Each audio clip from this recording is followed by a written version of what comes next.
Black people cannot be racist. Let me repeat that. Black people cannot be racist. To be racist, you must be prejudiced and you must wield institutional power.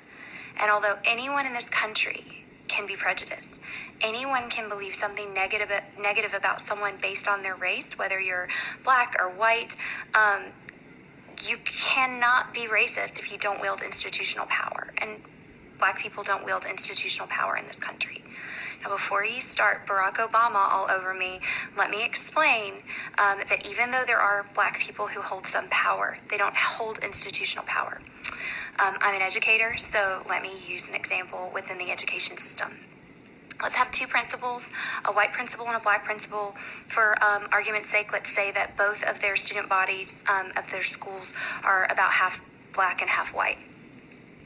In this example, our white principal is going to suspend black students if they curse. He's only going to give after-school detentions to white students if they curse. We know that's racist, right? Plain and simple. He's using his power based on race. But if our black principal does the same thing, right? If he starts suspending white students but gives black students after-school detentions, this is prejudice. This is hugely problematic and wrong, but it's not racist. Yes, he does have power as principal of that school, but he doesn't wield institutional power. Let's just think about that for a minute. If these white parents recognize what's happening, then they can go to the school board or the superintendent locally or the state school board or the state superintendent. They can talk to the district attorney. They can go to the court system. The vast majority of the people that occupy these positions of power are white. There's no state in the country where the majority of the state school board and superintendent and local school boards and local superintendents are black.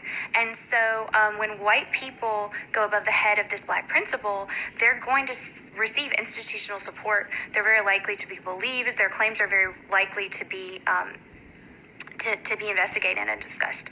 That doesn't happen for black parents. When black parents complain about this white principal, they're very likely to be shut down by the white parents who operate the PTA or the majority white school board or the white superintendent. White judges, white police officers, our systems, our institutions are still dominated by white people.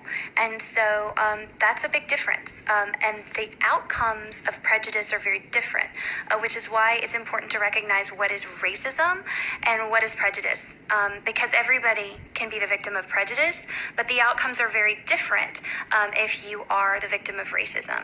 So I hope that's helpful. And if you want to discuss more, comment. So I'd like to hear from you and hear your perspective. Thanks.